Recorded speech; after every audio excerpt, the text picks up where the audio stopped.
Olá, bem-vindos ao último módulo desta UFCD e neste módulo vamos falar sobre arrays em C, C++. Portanto, o que é que são então um array? O que é um array? O array é uma estrutura que permite armazenar objetos do mesmo tipo. Ou seja, em vez de termos uma variável para guardar cada objeto, nós no array conseguimos guardar vários valores do mesmo tipo na mesma estrutura. Então, temos aqui a representação esquemática de um array com 5 posições. Portanto, temos aqui uma espécie de uma linha. Portanto, é uma linha que está dividida em 5 posições e em cada uma dessas posições nós conseguimos guardar um valor do mesmo tipo. Portanto, ou seja, qual é a vantagem do array? O array permite que em vez de, por exemplo, se tivermos 5 inteiros, em vez de guardarmos 5 inteiros em 5 variáveis diferentes, vamos conseguir, apenas com uma variável, guardar os 5 inteiros numa estrutura só. E então, como é que nós declaramos então um array? Então, para declararmos um array é sempre desta maneira. Vamos, em primeiro lugar, declarar que tipo de dados vamos guardar no array. Portanto, parem, o tipo de dados que nós vamos guardar neste array é um array do tipo string. Depois, a seguir, vamos dizer qual é o nome, nome que vamos dar ao nosso array. Portanto, neste caso, vamos criar um array com o nome carros. E depois vamos, entre chavetas não, entre parênteses retos, vamos indicar o tamanho do nosso array. Portanto, se eu quero guardar 4 elementos nesse array, vou ter um array com 4 elementos. E depois o ponto e vírgula para terminar a nossa instrução. Portanto, é assim que nós declaramos um array. Reparem, e agora, como é que colocamos valores dentro do nosso array? Então, temos o nome, podemos logo inicializar os valores iniciais, portanto, dizer que temos no array carros com 4 posições igual, chavetas, e depois indicamos como são strings, pomos entre aspas, e damos os nossos 4 strings separadas por vírgulas. Portanto, estamos a introduzir dentro do nosso array as strings Volvo, BMW, Ford, Mazda Ford e Mazda, ou seja, as 4 posições do nosso array. A seguir temos um array de tipo de inteiros, portanto, tem um array que vai guardar inteiros. O nome do array é meu número, my number, e um array com 3 posições. E vou inicializar o meu array com os inteiros 10, 20 e 30. Portanto, é assim que declaramos e inicializamos os arrays. Então, temos aqui do nosso array anterior. Portanto, temos o array cars com 4 posições. E então, o que é importante dizer é que os elementos do array, cada elemento tem uma posição. E então, a posição do primeiro elemento é a posição 0. Ou seja, o array começa sempre na posição 0. Portanto, o Volvo vai estar na posição 0, o BMW vai estar na posição 1 do array, o Ford vai estar na posição 2 do array e o Mazda vai estar na posição 4 no array. Portanto, isto é que é importante de memorizar e saber. É que a posição, o array começa sempre pela posição 0. Portanto, um array de 4 elementos vai sempre até à posição 3, porque é sempre o número de elementos menos 1, a posição final. Portanto, como é que eu agora imprimo os elementos do array no monitor? Então, tenho aqui a expressão, ou seja, vou imprimir a posição 0 do array 4. O que é que ia aparecer no monitor? Ia aparecer o Volvo. Se eu imprimisse a posição 2 do mesmo array, o que ia aparecer, 0, 1, 2, iria ser o Ford. Portanto, era isso que ia aparecer no meu monitor.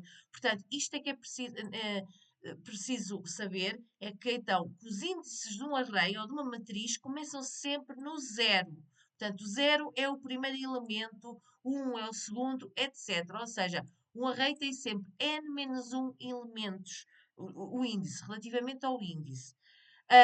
Nós também podemos declarar um array sem especificar o seu tamanho. Por exemplo, temos aqui o exemplo, temos aqui o array carros do tipo string e não especifico o seu tamanho. E então é assim, o que é que o compilador vai criar? Ele vai, depois, conforme a gente pode introduzir os valores que a gente quiser, e ele automaticamente cria um array com 3 elementos. Portanto, apesar da gente não ter indicado quantos elementos tinha um array, ele vai criar um array com 3 elementos. Mais tarde, podemos sempre reescrever o nosso array e introduzir mais valores no nosso array. Portanto, basta apenas pegarmos no array anterior e reescrevermos e o compilador vai criar um array com tamanho diferente. Temos uma expressão que nos permite obter o tamanho de um array. Portanto, reparem, temos aqui que é a expressão size of. Portanto, size of permite-nos declarar, podemos obter qual é o tamanho do array. Reparem, temos aqui neste exemplo, temos então um array de inteiros de 5 posições e está inicializado com estes valores. Para eu obter o tamanho do meu array, vai ser através da expressão size of, o nome do meu array, e depois o sizeof retorna o tamanho de um tipo em bytes. Portanto, ele vai nos dar o tamanho. Portanto, se o nosso tipo é inteiro, ele vai nos dar o tamanho desse tipo. Se eu quiser mesmo eu tenho que dividir pelo tamanho do tipo de dados. Ou seja, eu tenho que dividir, isto dá-me o tamanho do meu array, e depois divido pelo size do inteiro, que é o meu tipo de dados, e assim obtenho o tamanho do meu array. Portanto, para obter o tamanho do array, podemos então utilizar a expressão sizeof e o valor do array. Então, temos agora aqui o nosso primeiro exercício. É para declarar um array inteiro de 5 posições e lá guardar estes valores. Portanto, depois vamos criar um array de strings de 3 posições e vamos lá inserir estes valores. Depois vamos imprimir o valor do array da posição 4, do primeiro array, e imprimir o valor do segundo array na posição 2. Vamos então ao nosso code blocks e fazer este exercício. Criar um novo projeto, console application. Portanto, eu vou chamar M7.1. Finish. Então, vou abrir aqui o meu código. E então, vamos lá então declarar o nosso primeiro array. Então, para declarar o primeiro array. Primeiro array. Então, temos um array do tipo inteiros. Eu vou chamar vetor e de 5 posições. Portanto, temos aqui o nosso array de 5 posições. Reparem, fazer isto é a mesma coisa que fazermos. Seria equivalente a fazermos isto, a criarmos 5 variáveis. Vetor 0, vetor 1, vetor 2, vetor 3 e vetor 4. Portanto, reparem, para guardarmos os nossos 5 valores de inteiros, nós, se não tivéssemos o array, teríamos que declarar 5 variáveis para guardar esses valores. No nosso caso, reparem, a poupança que nós temos, quando em vez de guardarmos em 5 variáveis diferentes, estamos a guardar apenas numa com 5 posições. Portanto, isto é o equivalente. Portanto, a maneira que nós teríamos de guardar 5 inteiros seria fazermos isto. Portanto, o vetor é uma estrutura muito eficiente que nos permite, em vez de criarmos 5 variáveis de tipo inteiro, apenas uma variável que guarda esses valores. E então, como é que nós agora guardamos os valores no nosso vetor?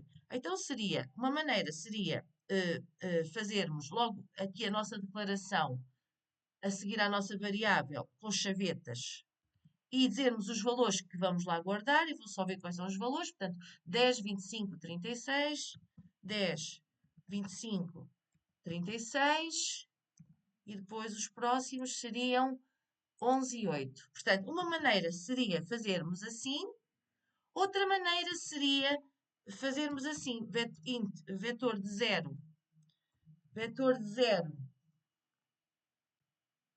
vetor de 0, vetor na posição 0, desculpem lá com esta chaveta, vetor na posição 0 é igual a 10, portanto vou copiar para ser mais rápido,